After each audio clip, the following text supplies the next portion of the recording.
When it comes to fat loss, there's a million strategies out there with an endless stream of people shouting at you they have the best kept secret. It can feel almost impossible to know who's just selling you something and who's actually trying to help. The truth is, there's no magic diets and it all comes down to creating a calorie deficit, but carb cycling is something that can help in some situations. So today I'm going to talk about some of the positives and negatives of carb cycling and let you determine if it's right for you.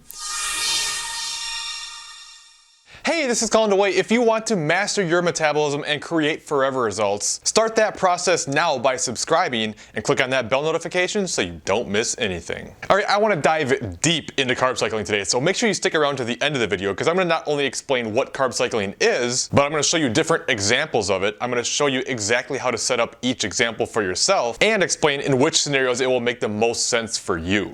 Now, there are a lot of ways you can go about carb cycling, but the basic premise is really simple. Some days you eat higher carbs, some days you eat lower carbs. The first and probably most commonly used type of carb cycling is where you do more of like a refeed approach, where you have 6 days of lower carbs and 1 day of higher carbs. In this instance, it's more of a psychological benefit than it is anything else. Sometimes people just have a really hard time sticking to the plan, especially if you have constantly low calories like you're going to in a dieting phase. Well, if you have a day of higher carbs that you can look forward to, sometimes that makes it easier to stick to the plan knowing you have that day of more food coming. So if this strategy helps you adhere to your numbers better, you're going to see better results. The other potential benefit of this strategy is you'll probably have better performance on the day of or potentially the day after your refeed as you've refilled your glycogen stores that have been depleted from the lower carb days. When carbs have been lower for a while, you're just more likely to feel run down and tired. And if you have a day of higher carbs, that can kind of spark a little life into you. You can help recover a little bit better between sets and just be able to train a little bit harder. Now, as far as how to set up a refeed strategy, of course, there's a lot of variations and many different ways you can do this. What I generally suggest for the most part is increasing your carbs by about 40 to 60%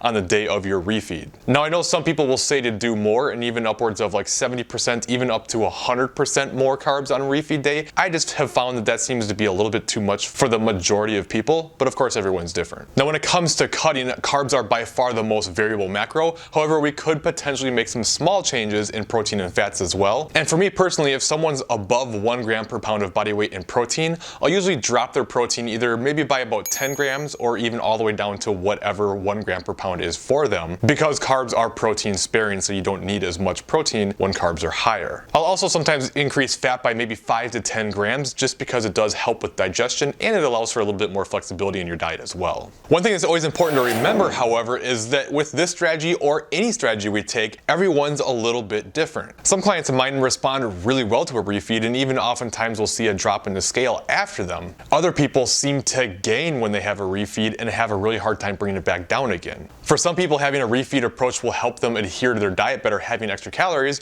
For others, it sets them up to overeat. So it's really important to pay attention to your body and your emotional state and do what works best for you.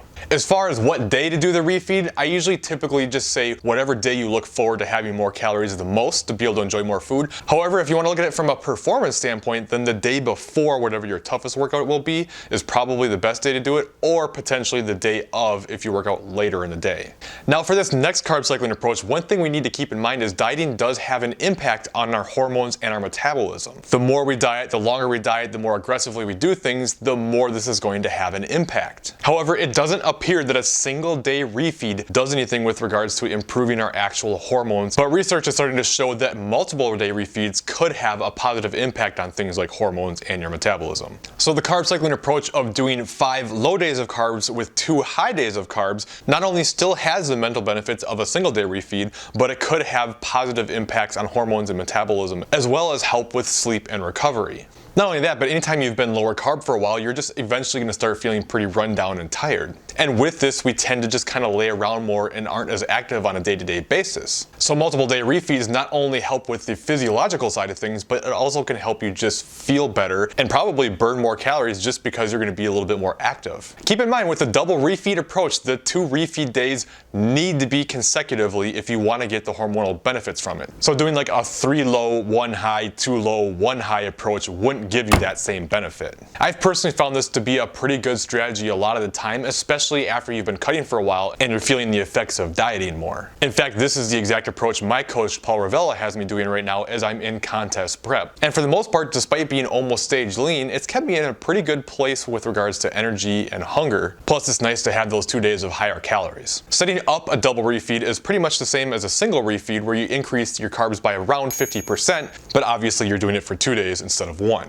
To give you an exact example, I'm just going to go ahead and give you mine since I'm currently doing this. Just remember that the exact macros are specific to me. So I'm currently at 200 protein, 195 carbs, and 55 fat on my low days, and 190 protein, 290 carbs, and 50 fat on my high days. So Paul also used the sort of half rule with carbs, bringing protein down slightly, but the difference is he wants me to eat lower fat instead of increasing the fat like I typically do. You could also take this approach a step further and do like a 3-day refeed, and keep in mind you don't have to keep everything into a week. So you could do 3 days of high carbs and then even do like 5, 6, or even 7 days of lower carbs and repeat that cycle. Now keep watching because I do have more strategies that I want to cover, but I'm also going to tell you exactly how I suggest progressing through your own personal cut at the end of this video. Alright, another common approach to carb cycling is to do training day and non-training day macros. With this approach, you have a higher amount of carbs you eat on days that you train, and then on your rest days you eat less carbs. The benefit of this is you're going to have more carbs for the days that you train, where energy expenditure is going to be higher, so it just kind of makes sense. However, keep in mind that as long as your total calories for the week are the same, it really is irrelevant if you have them on training and non-training day macros. It's just some people prefer to have those extra calories on the days they train. That being said, there is another benefit to this in that if you're going to miss a normal training day, well, now you know how much to eat. You can just bring your calories back to your non-training day macros and go with that to account for having less expenditure that day. Now with this approach, you won't have nearly as big of a difference between high and low days like you would with a refeed approach. Here I typically recommend that you eat about 10 to 15% less carbs on non-training days than you eat on training days. I also often have people reduce their fats by maybe 5 to 10 grams, but you don't necessarily have to do that because keep in mind that carbs is what we use for training and fat is more for things like digestion and hormone support, so they can be left alone if you prefer. Alright, this next approach isn't something that would normally be considered carb cycling, but it really is in a way, and it's a really important thing to talk about, and that is